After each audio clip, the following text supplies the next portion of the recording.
Hello, Abhishek, Indian doctor of Shantiniketan medical college. तो जैसे कि लास्ट वीडियो में मैंने आपको बताया था स्टेट मेरिट लिस्ट के बारे में एंड मैंने डिस्प्ले भी किया था। स्क्रीन में मैंने दिखाया था कि हाँ, स्टेट मेरिट लिस्ट क्या होता है, स्टेट रैंक क्या होता है और लास्ट ईयर राउंड 1 में कितने स्टेट रैंक तक एंड कितने ऑल इंडिया रैंक तक मिला था और 41,500 समथिंग जो ऑल इंडिया रैंक था उसमें स्टेट रैंक जो 1918 तक मिला था लास्ट ईयर राउंड 1 में। तो इस साल आपको पता ही होगा कि बहुत सारे सीट जो है ना इंक्रीज़ हो रहा है, ठीक है।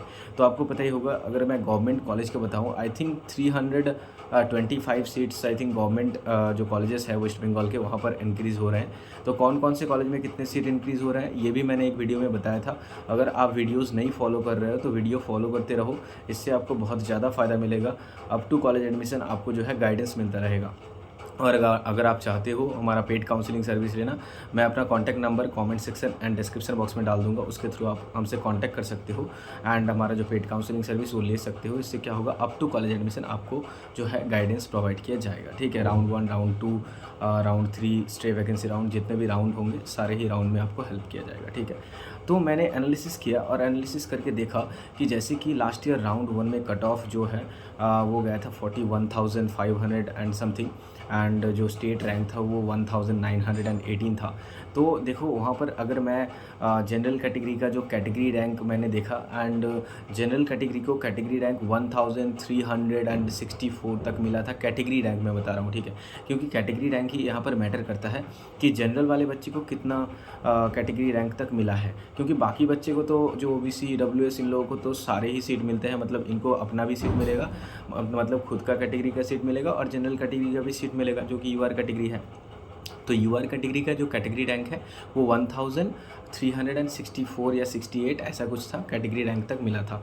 तो इस बार जनरल कैटेगरी को बहुत मतलब जो सीट मिल रहा है, नंबर ऑफ़ सीट्स, वो लगभग आप मान के चलो 160-70 ऐसा कुछ सीट मिल रहा है, ठीक है। तो मैंने ऐड किया, ऐड करके मैंने देखा कि लगभग इस बार मान के चलो कि फर्स्ट राउंड में ही जो कट ऑफ है वो 47,000-48,000 तक जा सकता है, ठीक है। तो इसीलिए मैं कह रहा हूँ कि अगर आपका मतलब जो रैंक है वो लगभग 55,000 में भी है तो फिर भी आपको हो सकता है कि इस साल मतलब 2026 में आपको कॉलेज मिल जाए, गवर्नमेंट एमबीबीएस कॉलेज। क्यों मैं बता रहा हूँ यूआर कैटेगरी से, क्योंकि देखो लास्ट ईयर में राउंड 1 में जो कट ऑफ गया था वो गया था 41,000 something, 500 and something, but round 3 में ये 47,000 तक या फिर 46,000 समथिंग गया था। तो इस बार भी अगर राउंड 1 में कट ऑफ 47,000 तक जाता है तो ये लगभग मान के चलो कि 53, 54 या फिर 55,000 तक भी जा सकता है। तो इसीलिए मैं बता रहा हूँ कि अगर आप गवर्नमेंट कॉलेज के लिए सोच रहे हो, अगर आपका 55,000 के आसपास रैंक आ रहा है, यूआर कैटेगरी से बिलोंग करते हो, तो ज़रूर पार्टिसिपेट करना है, ठीक है।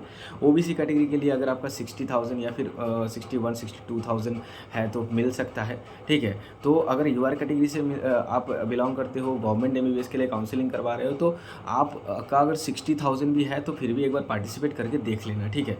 और अगर पढ़ाई स्टार्ट करना है तो पढ़ाई भी स्टार्ट कर देना, दोनों ही काम एक साथ चलते रहेंगे। उसके साथ अगर आप बीडीएस के लिए, गवर्नमेंट बीडीएस के लिए जाना चाहते हो तो गवर्नमेंट बीडीएस के लिए भी आप जा सकते हो, क्योंकि एमबीबीएस और बीडीएस का काउंसलिंग एक ही साथ होता है, पता ही होगा आपको। दोनों के लिए ही एक बार ही रजिस्ट्रेशन करना पड़ता है, एक बार ही फीस लगता है एंड उसके बाद जो प्रोसेस है वो सब होता है, जो भी है चॉइस फिलिंग एंड देन उसके बाद जो भी प्रोसेस होता है एंड डॉक्यूमेंट्स वेरिफिकेशन। तो ये सब कुछ मैं आपको धीरे धीरे बता दूंगा वीडियोज़ के थ्रू, तो वीडियो फॉलो करते रहना मेरा, ओके। एंड जैसे कि मैंने सारे ही वीडियोज़ में जैसे मैं बताता रहता हूँ कि सेमी गवर्नमेंट का एक ऑप्शन आपके पास अवेलेबल रहता है। तो अगर एमबीबीएस आप लेना चाहते हो तो आपके पास ये चॉइस अवेलेबल है। बहुत सारे कॉलेजेस में, डिफरेंट कॉलेजेस में अलग अलग फीस में आपको मिलते हैं। लाइक कुछ कॉलेजेस में 25 लाख ट्यूशन फीस है, कुछ कॉलेजेस में जैसे केपीसी में आई थिंक 18 लाख है, और कुछ कॉलेजेस में 40 लाख भी है, कुछ कॉलेजेस में 27 लाख है। तो कॉलेज के हिसाब से फीस है एंड आपको बाकी बहुत कुछ देखकर कॉलेज में जाना पड़ता है, ठीक है।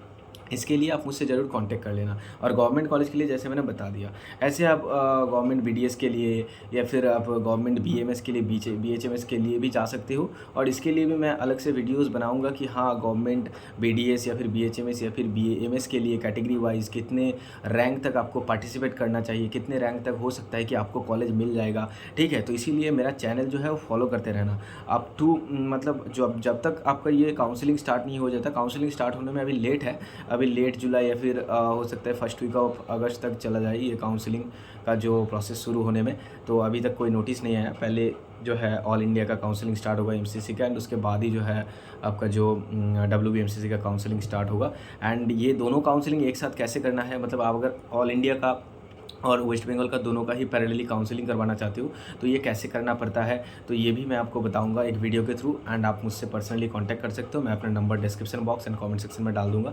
उसके थ्रू आप मुझसे, जो मेरा टीम है, तो आपको पेड काउंसलिंग सर्विस से आप वहाँ से गाइडेंस ले सकते हो। आप कुछ सारे ही प्रोसेस, जितने प्रोसेस है राउंड 1, राउंड 2, राउंड 3 में रजिस्ट्रेशन से शुरू कर जितने भी प्रोसेस होंगे, choice filling, document verification, and then जब स्टेट मेरिट लिस्ट आएगा आपको कॉलेज मिलेगा कि नहीं मिलेगा, एंड देन अदर्स आपका जो स्टेट रैंक है, अलॉटमेंट आएगा, उसके बाद क्या करना है, bank guarantee, bond, gap certificate, migration certificate, domicile, medical, and than others जो भी जितना भी कुछ करना है सारे ही चीज़ में आपको हेल्प किया जाएगा। मैनेजमेंट कोटा से एडमिशन लेना चाहते हो तो वहाँ उसके लिए भी आप जो है कांटेक्ट कर सकते हो। बाकी अगर आप दूसरे कैटेगरी से बिलोंग करते हो, ओबीसी, जैसे कि ओबीसी का भी आपको पता ही होगा कि इस बार रिजर्वेशन घटा दिया गया है, तो वो भी एक इफ़ेक्ट पड़ेगा, तो वो भी कंसिडर में रख के जो है मैं फ्यूचर में बात करूंगा।